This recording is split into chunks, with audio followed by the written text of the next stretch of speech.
சிறுமி கொலை சம்பவத்தை கண்டித்து புதுச்சேரியில் முழு அடைப்பு போராட்டம் நடைபெற்று வரும் நிலையில் அண்ணா சிலை முன்பு மறியலில் ஈடுபட்ட அதிமுகவினரை போலீசார் கைது செய்தனர். இது தொடர்பான தகவல்களை செய்தியாளர் மகாராஜபாண்டியிடம் கேட்டு பெறலாம். மகாராஜபாண்டி, அதிமுகவினர் கைது செய்யப்பட்டது எதனால்? விவரங்கள்.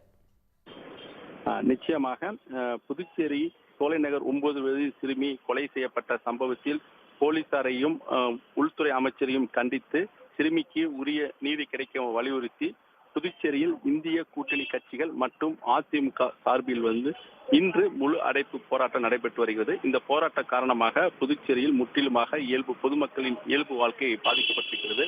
அரசு மற்றும் தனியார் பேருந்துகள் இயங்கவில்லை. ஆட்டோக்கள், டெம்போக்கள் முற்றிலுமாக நிறுத்தப்பட்டிருக்கிறது.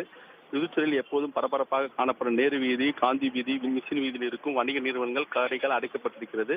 நேரு வீதியில் இருக்கும் காய்கறி அங்காடிகள், மீன் மார்க்கெட் முற்றிலுமாக அடைக்கப்பட்டிருக்கிறது. இந்த நிலையில்தான் போராட்டத்தில் ஈடுபட்டிருக்கும் முழு அடைப்பு போராட்டத்தில் ஈடுபட்டிருக்கும் அதிமுகவினர் மாநில செயலாளர் அன்பழகன் தலைமையில் அண்ணா சிலை முன்பு மறியல் போராட்டத்தில் ஈடுபட்டனர். அப்போது சிறுமிக்கு உரிய நீதி கிடைக்கும் வரையில் எங்களது போராட்டம் தொடரும். இந்த பந்து போராட்டம் மட்டுமில்ல, மிகப்பெரிய அளவில் போராட்டம் நடத்தப்படும் என்று அவங்க கண்டன கோஷங்களை எழுப்பினர். இதையடுத்து அங்கு வந்த ஓஎஞ்சாலை போலீசார் அன்பழகன் உட்பட 200க்கும் மேற்பட்ட நிர்வாகிகள், தொண்டர்களை கைது செய்து அவர்கள் வாகனத்தில் அழைத்து சென்றனர். மகாராஜபாண்டி, விவரங்களை வழங்கியமைக்கு நன்றி. உடனுக்குடன் செய்திகளை தெரிந்து கொள்ள சன் நியூஸ் பெல் ஐகானை கிளிக் பண்ணுங்க.